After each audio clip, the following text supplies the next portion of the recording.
Yeah, we can find out more from Dan Sodergren, AI and tech expert. Dan, hello to you. Hi there. The Mail today, interestingly, Dan, tomorrow morning on the front page, their main headline, they're blaming Labour policies for this, red tape and energy costs, etc. What are OpenAI saying about it? Well, I think they've got to be obviously a bit opaque, haven't they? They can't necessarily say it's exactly the reason why they're going to be doing certain things. They've just said it's actually just going to, they'll start doing this when the conditions improve. And of course, they're not saying exactly what those conditions are. But as you rightly alluded to, high energy prices being definitely one of those things. But I'd also most probably say that, this is a company that's losing something like $2 million a day, or almost an hour, should I say. It's almost 83 million a day. I mean, it's not making a huge amount of money.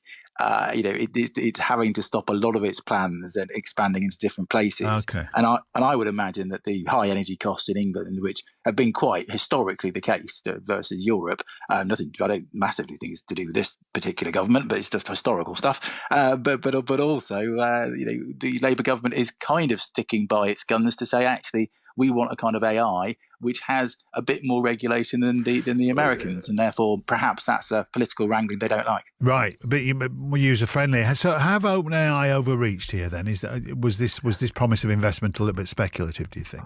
Well, I think it always is with these things, isn't it? And we've got to be a little bit careful when they say we're definitely going to do this, and then they kind of say, "Oh, maybe we'll do it later," because that tends to happen in tech quite often.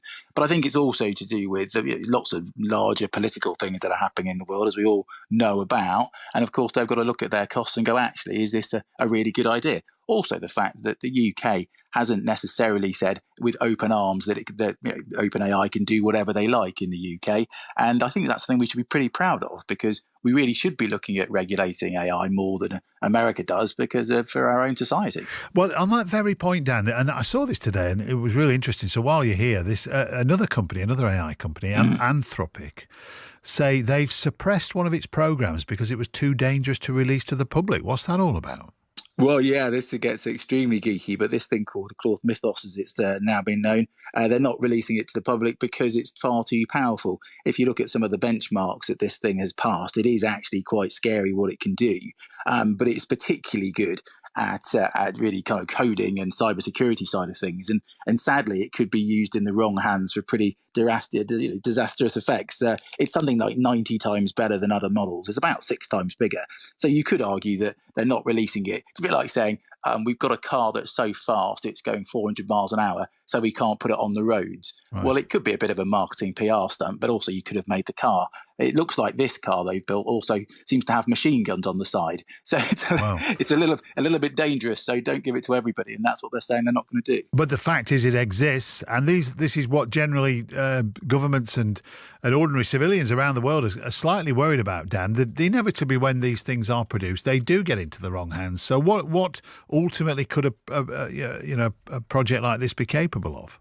Well, this is the thing. I mean, number one, it was capable of a kind of what they call the sandbox, escaping its own area where it shouldn't be able to escape from. So that most probably tells you how good it is. It also managed to find some bugs in the system that really should never have been cracked. There's one that's literally 27 years old and a very secure system.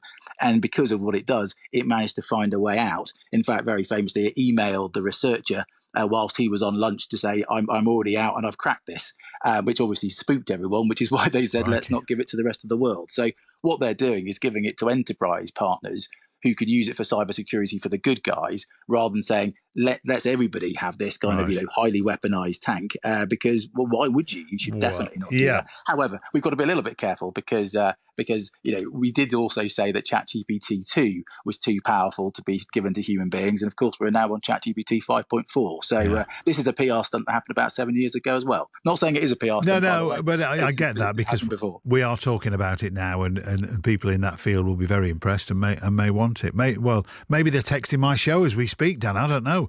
The people I know in cybersecurity are extremely impressed by it, it has to be said. And it doesn't look like it's smoke and mirrors. It just looks like it's most probably a little bit too good to be giving to everyone, just in case everyone starts to, you don't want the bad people to do bad things with it. That's the point. Exactly that. Dan, cheers. Thank you.